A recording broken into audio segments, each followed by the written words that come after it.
So আমি চলে গিয়েছিলাম রাজবাড়িতে এবং এখানে এই স্টান্টগুলো দেখে ভাবলাম তোমাদের সাথেও একটু শেয়ার করি। এবার যতক্ষণে আমি ভিডিও করেছিলাম ততক্ষণে অলমোস্ট অনেক কিছু হয়ে গেছিলো, তো তোমাদের সাথে তাই শেয়ার করে নিলাম।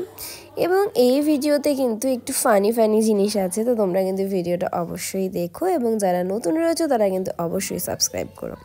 সো এখানে দেখো আমরা চলে গিয়েছিলাম রাজবাড়ির ভেতরে যে পার্কটি রয়েছে সেখানে, এবং আমরা যেই টাইমটাতে পার্কে গেছিলাম সেই টাইমটাতে কিন্তু পার্কটা একদমই ফাঁকা ছিল।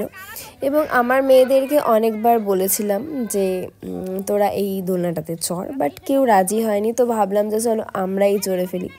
সো বেশ কিন্তু মজা লেগেছিলো চড়তে। তো আমি বলবো তোমরা যদি কেউ যাও ফাঁকা টাইমে তো অবশ্যই চড়ো এবং এনজয় করো, কারণ খুবই মজা পেয়েছিলাম এটা চড়ে। তো নেক্সট ডে আবার যখন যাব তখন তো অবশ্যই চড়বো। অ্যান্ড তোমাদের আমার ভিডিওগুলো কেমন লাগে অবশ্যই জানিও। অ্যান্ড ছোটোবেলায় আশা করি সবাই চড়েছো, বাট বড় বয়সে চড়ার একটা ফিলিংস আলাদাই হয়। সো স্মাইল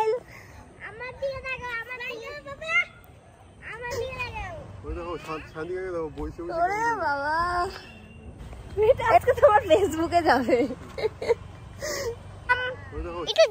এই ভিডিওটা আমার মেয়েরা করে দিয়েছিল, তো ওরা খুব এনজয় করছিল যে আমরা চড়ছিলাম এবং খুব আনন্দ পাচ্ছিল। তো চলো এখানেই শেষ করছি ভিডিওটা এবং দেখা হবে নেক্সট ভিডিওতে।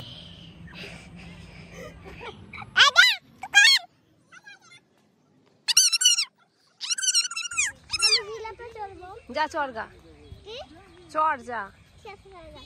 হ্যাঁ যা না, যা, ওখানে কত নোংরা আছে কিন্তু বুঝিস।